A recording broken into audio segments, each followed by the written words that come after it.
surga, saya ingin sekali kita agak sedikit traveling ya, membayangkan bagaimana surga supaya kita semangat dalam menjalani kehidupan ini.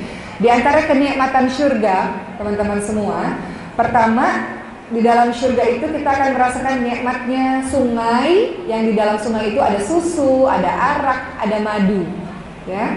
Sebagaimana Allah Subhanahu wa taala berfirman dalam surah Muhammad ayat 15 mengenai gambaran surga. Apakah perumpamaan penghuni surga yang dijanjikan kepada orang-orang yang bertakwa? Di dalamnya ada sungai-sungai dari air yang tidak berubah rasa dan baunya. Sungai-sungai itu dari air susu yang tidak berubah rasanya. Sungai-sungai itu dari arak, dari khamar yang lezat, ya. Bagi para peminumnya, sungai-sungai itu dari madu-madu yang disaring. Itu gambaran surga, ya. Ada banyak sekali jenis minuman-minuman. Kedua, gambaran surga mendapatkan pasangan-pasangan yang umurnya sebaya. Dalam surah An-Naba ayat 31 sampai 33, A'udzubillahi minasyaitonirrajim, innalil muttaqina mafaza hadaiqa wa a'naba wa kawa'iba atraba. Sesungguhnya orang-orang yang bertakwa akan mendapatkan kemenangan, yaitu kebun-kebun dan buah yang anggur, dan mereka yang remaja dan sebaya. Makanya Rasul pernah bercanda kepada nenek-nenek, nenek nggak bisa masuk surga. Neneknya nangis, ya Rasul, kenapa aku tidak bisa masuk surga, katanya. Nenek-nenek nggak bisa masuk surga, kata Rasul. Kenapa? Karena semuanya di dalam surga umurnya menjadi kembali muda. Umurnya menjadi muda semuanya, umur 30 tahunan. Jadi nggak ada tuh nenek-nenek, nenek-nenek tuh nggak ada di surga. Semuanya cantik, semuanya muda, ya. Jadi di dalam surga semua orang muda, cantik-cantik, ganteng-ganteng, itu di surga. Kemudian yang ketiga, dalam hadis riwayat Muslim disebutkan kenikmatan surga, hidup kita kekal dengan nikmat lahir dan batin. Apa kata Rasul? Siapa yang masuk surga dia selalu merasa nikmat, tidak pernah dia rasa susah, pakaiannya tidak pernah buruk, pakaiannya selalu bagus, dan terus dia muda. Kemudaannya tidak pernah sirna. Itu surga. Yang keempat tadi ya, diberi umur yang muda. Kemudian yang kelima, kita bisa memandang wajahnya Allah. Itu kenikmatan paling tinggi. Sebagaimana ketika kita masuk surga, maka ada yang menyeru. Mereka mengatakan, wahai penduduk surga, sesungguhnya Allah memiliki suatu janji untuk kalian, yang janji tersebut berada di sisi Allah, di mana Dia, Allah, ingin menunaikannya. Apa itu? Kata penghuni surga. Bukankah Allah telah memberatkan timbangan-timbangan kami? Bukankah Allah telah memasukkan kami ke surga, menyelamatkan kami dalam neraka? Kemudian ada suara lagi yang menyeru.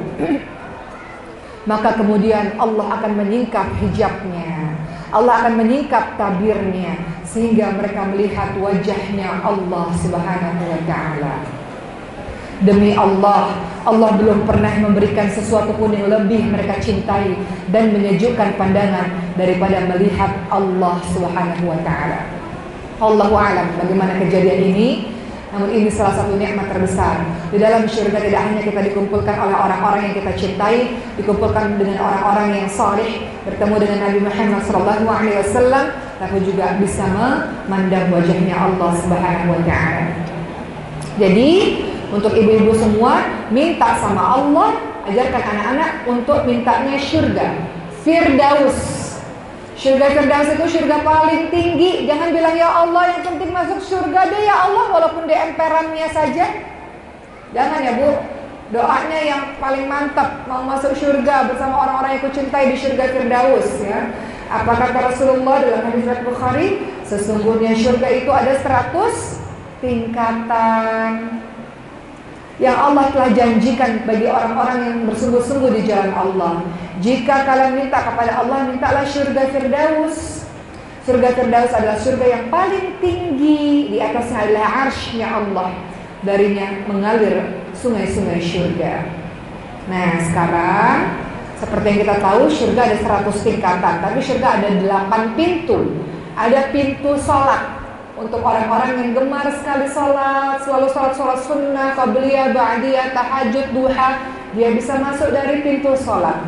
Ada pintu orang-orang yang suka puasa, pintu Ar-Rayyan. Ada orang yang sukanya sedekah, pintu sedekah. Ada pintu haji, orang-orang yang mendapatkan haji mabrur. Ada pintu orang-orang yang mudah memaafkan kesalahan orang lain dan menahan amarah. Ya, hatinya lapang, bersih. Ada orang-orang yang masuk surga dengan tidak dihisab karena dia punya tauhid yang kokoh. Ada orang-orang yang masuk surga karena ahli zikir. Dia suka berzikir, dia suka menuntut ilmu. Itu pintu-pintu surga, teman-teman semua. Namun untuk wanita-wanita salihah, istri salihah, kata Rasul apa? Istri-istri yang salihah, kalau engkau ingin masuk surga dari pintu mana saja, caranya sholat 5 waktu, puasa di bulan suci Ramadan, patuh kepada suami selama suami menyuruh pada ketaatan, dan menjaga diri ketika suami tidak ada. Silakan masuk surga dari pintu mana saja. Terakhir, saya mau menyampaikan kepada ibu-ibu sekalian, bukan terakhir, masih agak banyak pembahasannya. Kalau begitu bagaimana supaya keluarga kita masuk ke dalam surganya Allah? Saya mau bahas surah Luqman. Ayat ke-13 sampai ayat ke-19. Surah Luqman, surah ke-31 di dalam Al-Quran. Ibu-ibu yang punya Quran boleh dibuka Qurannya, kita mau baca sama-sama. Atau kalau tidak bawa Quran, di handphonenya ada. Sekarang kita baca dulu surah Luqman ayat 13. Surah Luqman, surah ke-31 ayat ke-13. Lihat aja di Google kalau enggak. Luqman 13. Nah, ntar keluar ayatnya. Kita baca sama-sama. Sudah? Surah Luqman ayat ke-13. Kita baca sama-sama. A'udzu billahi minasy syaithanir rajim. Bismillahirrahmanirrahim. وَإِذْ قَالَ لُقْمَانُ لِابْنِهِ وَهُوَ يَعِظُهُ يَا بُنَيَّ لَا تُشْرِكْ بِاللَّهِ إِنَّ الشِّرْكَ لَظُلْمٌ عَظِيمٌ. Mau dilanjutin sampai 19 ya? Oke, kita ngaji dulu sampai 19. A'udzubillahi minasyaitonirrajim. وَوَصَّيْنَا الْإِنسَانَ بِوَالِدَيْهِ حملته أمه وهنا على وهن وفصاله في عامين أن اشكر لي إلي المصير وإن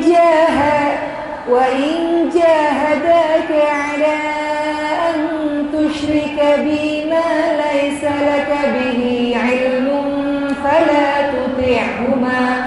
فلا تطعهما وصاحبهما في الدنيا معروفا واتبع سبيل من أناب إلي ثم إلي مرجعكم فأنبئكم بما كنتم تعملون يا بني إنها إن تك مثقال حبة من خردل فتكن في الصخرة أو في السماوات أو في الأرض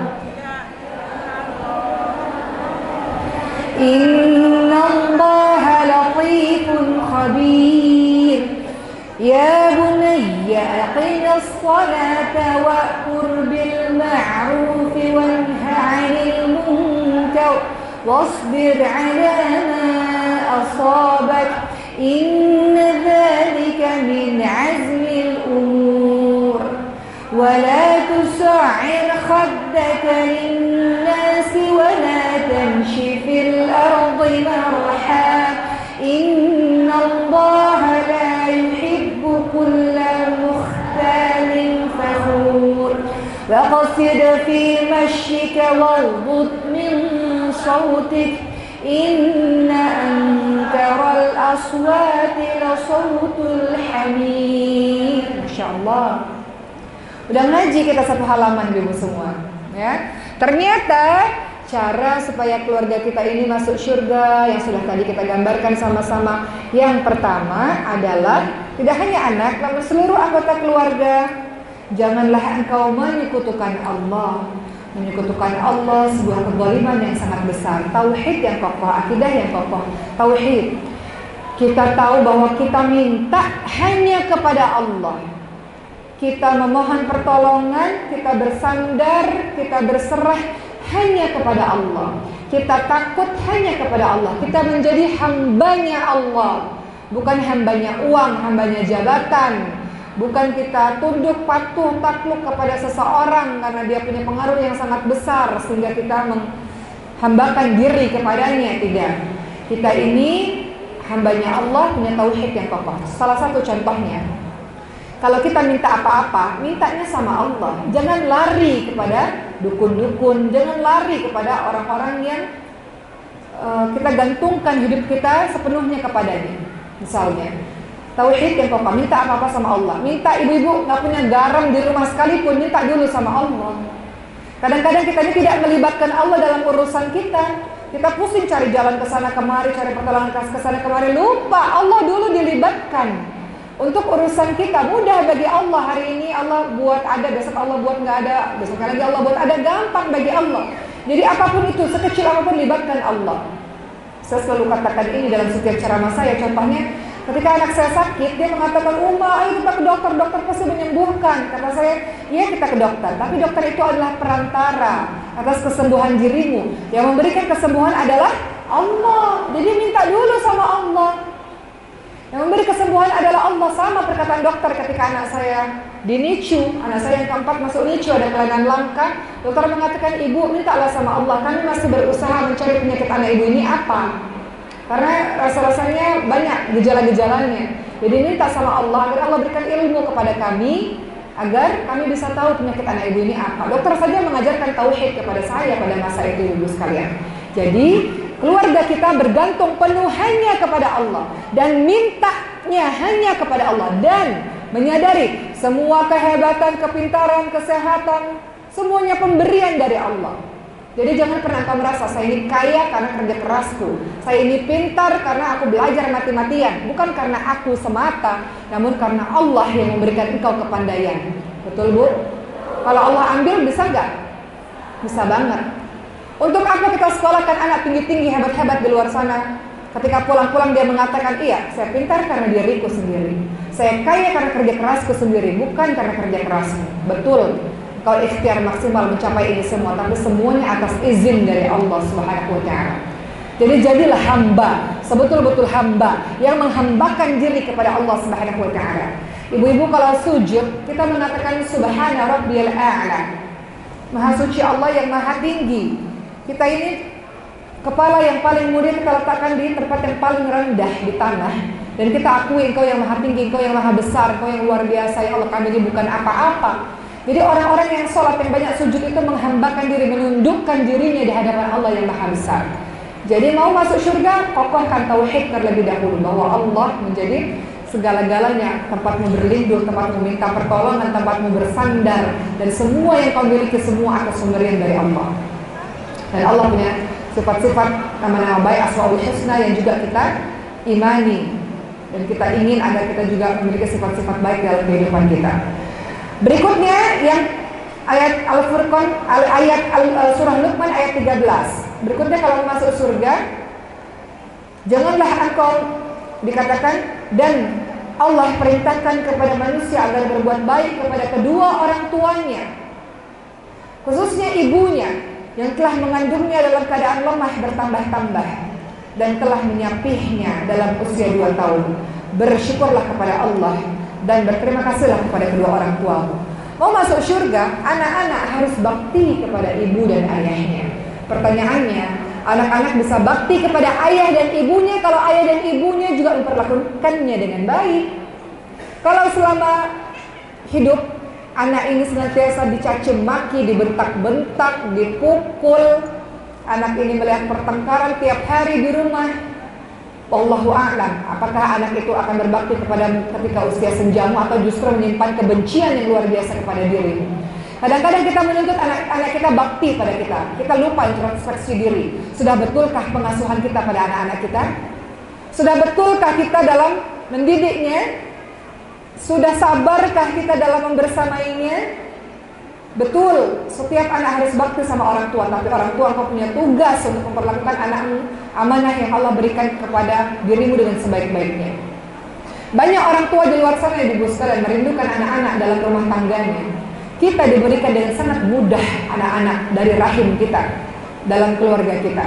Padahal mungkin orang di luar sana lebih soleh dibanding dengan diri kita, lebih banyak salat malamnya dibanding dengan diri kita. Namun Allah yang takdirkan kau bisa memiliki anak-anak itu.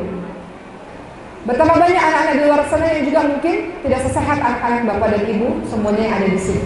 Allah berikan anak-anak ibu semuanya sehat, maka jagalah anak itu dengan sebaik-baiknya, beri pendidikan yang baik untuknya. Seorang anak pernah bertanya kepada Sayyidina Umar bin Khattab, wahai Sayyidina Umar, Amirul Mukminin, apa tugas dari seorang ayah ibu pada anaknya? Kata Sayyidina Umar, tugas orang tua pada anaknya pertama, berikan ibu yang baik. Ibu yang baik kepada anak itu. Karena biasanya ibu paling banyak waktunya di rumah bersama dengan anak-anak. Betul nggak? Biasanya. Kedua, berikan nama yang baik. Nama adalah doa. Berikan nama yang baik. Ketiga, berikan pendidikan agama. Anak ibu boleh jadi pengusaha, boleh, tapi pengusaha yang saleh. Pengusaha yang taat kepada Allah. Mau jadi politikus boleh, politikus yang taat dan takut kepada Allah. Politikus yang saleh dan salihah. Mau jadi artis pun boleh, jadi artis yang taat kepada Allah Subhanahu wa taala. Mau jadi atlet juga silahkan, mau jadi dokter silahkan, mau jadi apapun silahkan, asalkan taat kepada Allah Subhanahu wa taala. Makanya ajarkan pendidikan agama sejak dini. Kata Rasul, ajarkan anak itu sholat 5 waktu nggak boleh tinggal umur 7 tahun. 10 tahun nggak sholat, maka berikan hukuman dengan tidak menyakitkan, dipukul dengan tidak membekas dan tidak menyakitkan. Tegas dalam urusan sholat misalnya. Artinya sebelum umur 7 tahun sudah rajin ditanyakan, udah sholat belum nak? Udah sholat belum nak? Udah sholat belum nak? Ibu, mohon izin saya cerita. Seperti saat ini saya pergi keluar rumah, saya pasti selalu memberikan pesan kepada orang yang bekerja di rumah, selalu harus kirimkan video dan foto anak-anak sholat 5 waktu kalau saya lagi keluar rumah, supaya saya tahu anak-anak saya betul melaksanakan sholat 5 waktu. Artinya, ibu ataupun ayah orang tua wajib memperhatikan ibadah anak-anaknya. Jangan nanti kalau kita sudah berusia lanjut, kemudian anak kita sudah besar, kita katakan, bagaimana ya caranya anakku susah sekali untuk sholat. Pertanyaannya, dari kecil kemana saja ibu-ibu semua? Dari kecil itu seperti kawat, dia mudah dibentuk. Kenapa dari kecilnya tidak tegas dalam urusan sholat? Jadi, untuk kita, ketika masih ada kesempatan untuk cucu-cucu kita, ya, ataupun untuk anak kita, ataupun di kemudian hari, tegas urusan sholat. Adapun kalau sudah terlanjur, kita lupa di masa kecil, masa muda kita nggak tegas urusan sholat, perbanyaklah berdoa kepada Allah Subhanahu Wa Taala agar Allah jadikan anak-anak kita orang-orang yang mendirikan sholat. Sholat itu utama. Ya. Kalau dia bisa meninggalkan Allah, apalagi kita ini hambanya Allah, mudah dia tinggalkan juga. Dia saja berani meninggalkan Allah Tuhannya, apalagi kita sebagai hambanya Allah Subhanahu wa taala. Begitu ya ibu sekalian. Jadi kalau mau keluarga ini menjadi keluarga yang dicintai oleh Allah, maka yang muda menghormati yang tua menyayangi yang muda. Doa selalu ibu sekalian, Al-Furqan 74, agar dalam rumah kita antar anggota keluarga semuanya saling sayang satu sama lain. Sedih nggak antara anggota keluarga bermusuhan? Nggak akur, iri-irian, sedih nggak bu? Sedih. Berada dalam rahim yang sama, misalnya saudara sekandung atau saudara yang begitu dekat kemudian saling bermusuhan, atau ayah anak, ibu anak punya hubungan yang tidak baik, sedih sekali. Padahal Rasul katakan jalin hubungan tali silaturahmi. Kalau mau dipanjangkan umurnya, mau diperluas rezekinya, jalin hubungan silaturahmi. Silaturahmi itu bukan untuk orang-orang lain sebetulnya dalam hadis ini, melainkan kepada orang yang punya hubungan darah, punya hubungan kerabat. Jadi yang paling kita harus utamakan untuk berbuat baik, ibu kita, ayah kita, anak kita. Kenapa kita bisa baik sama orang di luar sana? Sama saudara sendiri banyak sekali masalahnya. Kenapa? Introspeksi diri sebelum menunjuk orang lain. Kita mau jadi orang yang memaafkan saudara kita, memaafkan orang tua kita, memaafkan anak-anak kita. Dan doa Bu, Al-Furqan 74, doanya Rabbana hablana min azwajina wa dzurriyyatina qurrata a'yun waj'alna lil muttaqina imama. Doa, ya Allah semoga pasangan dan anak-anak keturunan menjadi penyejuk hati untukku. Nggak enak sekali Bu, yang paling bikin kita rapuh tuh apa? Kalau terjadi pertengkaran di dalam rumah. Rumah itu sumber kekuatan, betul? Jadi doa itu dengan sungguh-sungguh. Berikutnya dalam surah Luqman ayat ke tadi tentang birrul walidain ya, tentang berbuat baik kepada kedua orang tua. Dalam berbuat baik kepada kedua orang tua ini ya, saya mau sedikit agak tambahkan, termasuk orang-orang yang sudah tiada, kita masih bisa berbuat baik dengannya. Dengan cara apa? Dengan cara beristighfar untuknya. Kata orang yang sudah meninggal dunia, ya Allah kok aku naik lagi ke tingkatan surga berikutnya? Kata Rasul, sebab istighfar dari anak-anakmu. Ya, senantiasa mendoakannya. Begitu ingat doa, begitu sekelebat ingat wajahnya, ingat namanya, itu harus selalu doa. Kemudian bersedekah atas namanya, sedekah atas nama orang-orang yang sudah meninggal dunia. Kemudian jalankan wasiatnya. Kemudian jalin tali silaturahmi dengan orang-orang yang dicintainya. Itu cara berbuat baik kepada orang-orang yang sudah tiada, orang tua yang sudah tiada. Ya, kita lihat kata dari Abdullah bin Umar, ia berkata, ridha Allah tergantung ridha orang tua, murka Allah tergantung murka orang tua. Mudah-mudahan ibu-ibu semua, kita menjadi orang-orang yang tahu siapa yang paling kita patut untuk kita berbuat baik kepadanya, ialah orang tua kita. Mudah bagi kita buat baik sama orang lain di luar sana, tapi kenapa sama orang tua sendiri kita bermuka masam, sama orang tua sendiri kita ketus, kita kasar. Ya Allah, durhakanya kita ini, ya Allah, ya Allah, ya Allah. Orang tua lah yang mengajarkanmu pandai berbicara. Setelah engkau pandai berbicara, kau bicara ketus dengannya. Dia semakin hari semakin tua, dia semakin hari semakin dekat pertemuannya dengan Allah Subhanahu wa taala, masih saja engkau ketus dengannya. Sehingga datanglah hari di mana engkau menyesal luar biasa akibat keketusanmu itu, akibat tidak ada waktunya engkau bersama dengannya. Ada satu video Bu yang saya lihat kemarin. Ada 3 orang anak, mereka semuanya sama-sama sibuk. Satu anak sudah punya keluarga, gak mungkin ibunya tinggal bersama keluarga itu. Satu anak sangat sibuk, wanita karir, juga gak mungkin bisa ibunya bersama dengannya. Satu anak yang bungsu masih kuliah, sibuk sekali belajar, gak mungkin juga ibunya bisa bersama dengannya. Jadi 3 kakak beradik ini saling bertengkar. Ibu jangan di rumah saya, ibu jangan di rumah saya, ibu jangan di rumah saya. Kira-kira kejadian itu bisa terjadi nyata gak dalam kehidupan kita? Bukan karena gak sayang, mereka sayang, tapi mereka sangat sibuk. Sangat sibuk. Sehingga pada akhirnya, sudahlah, siapa yang mengurusin? Jangan saya sangat sibuk, jangan saya sudah berkeluarga, jangan saya sedang sekolah, saya gak bisa ngurusin ibu yang sakit-sakitan. Semuanya bertengkar hanya karena gak mau ngurusin ibunya. Ya Allah, masa tua menyedihkan seperti itu mudah-mudahan tidak terjadi pada kehidupan kita, ibu-ibu sekalian.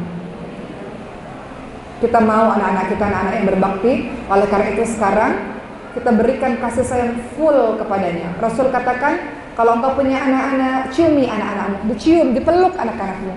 Kata Rasul, man la yarham la yurham, barang siapa yang tidak menyayangi tidak akan disayangi. Cium anak-anakmu, peluk anak-anakmu, katakan kau sayang kepadanya setiap saat.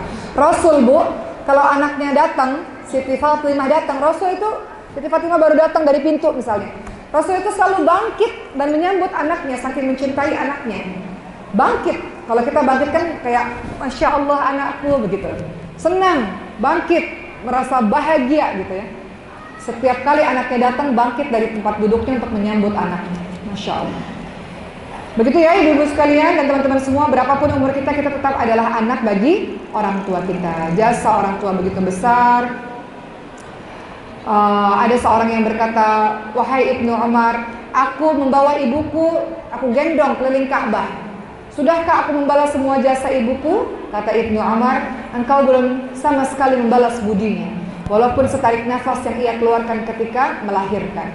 Jadi nggak ada yang kita bisa balas apa yang sudah dilakukan ibu kita kepada kita. Maka takutlah wahai orang-orang beriman ketika engkau membuat orang tuamu menangis dan terluka karena kata-katamu. Takutlah engkau wahai orang-orang yang beriman ketika engkau tidak bisa mengabdi penuh kepada orang tuamu yang sebentar lagi sisa-sisa hidupnya ini engkau tak bisa berbakti kepadanya, sebentar lagi dia kembali kepada Allah, tidak ada gunanya penyesalan karena engkau tidak betul-betul berbakti kepadanya. Itu yang membuat saya, ibu sekalian, saya sangat menyesal ketika ayah saya meninggal dunia. Karena waktu itu kami sempat mau menuju ke rumah sakit untuk medical check up. Tapi waktu itu saya mengatakan, ayah nanti ya minggu depan, saya katakan. Jadi saya tunda, minggu depan kita medical check up. Ternyata sebelum medical check up, ayah sudah dipanggil lebih dulu oleh Allah SWT. Itu yang membuat saya sangat menyesal yang sampai hari ini, kalau ibu saya mengatakan, oke, ibu mau ke dokter jantung, pasti saya selalu datang untuk nemenin ibu saya. Kadang-kadang harus beberapa kegiatan cancel untuk nemenin ibu berobat. Ya, supaya tidak ada penyesalan untuk yang kedua kalinya. Begitulah teman-teman semuanya, masalah orang tua kita.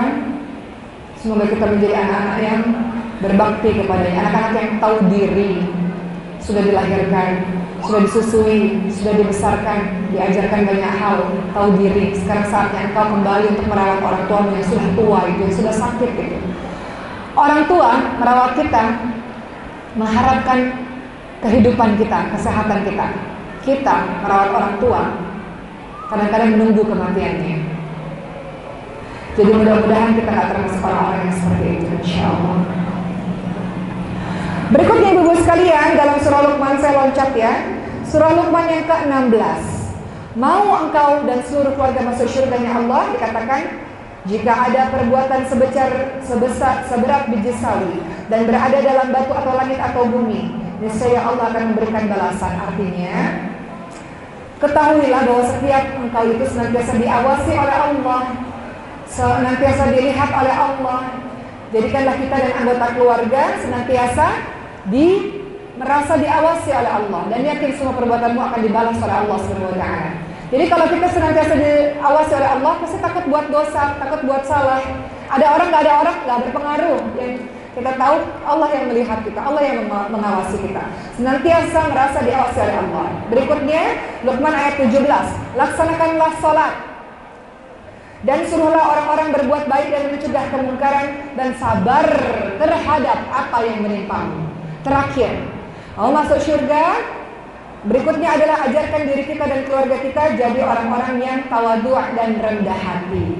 Dalam surah Luqman 18 dan 19, jangan palingkan wajah dari manusia karena sombong. Ibu sombong itu buat apa?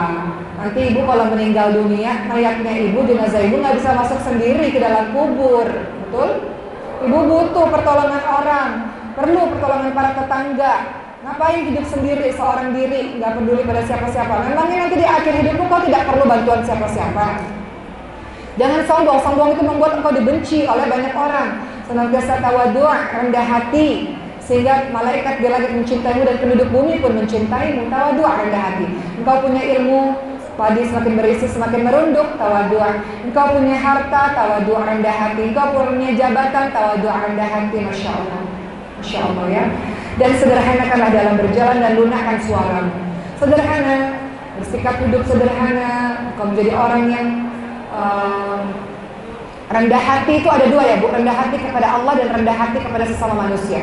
Tawadhu', rendah hati kepada Allah, ciri-cirinya dia suka sekali sholat dan berdoa. Orang yang tidak pernah sholat dan tidak pernah berdoa, dia sombong. Kenapa? Karena dia rasa dia bisa dapat semuanya tanpa pertolongan dari Allah. Betul? Kita berdoa ini kan menunjukkan kerendahan diri kita bahwa kita tidak bisa berbuat apa-apa tanpa izin dari Allah. Jadi sombong itu ada sombong dengan Allah, tidak mau doa. Orang yang nggak berdoa, yang nggak sholat, yang sholatnya bolong-bolong, itu sombong kepada Allah. Dan sombong kepada sesama manusia. Untuk apa sombong kepada sesama manusia? Tidak ada gunanya. Kau juga tidak akan pernah bisa hidup sendiri tanpa manusia yang lainnya. Jadi kata Rasulullah, khairun nas anfa'ahum linnas.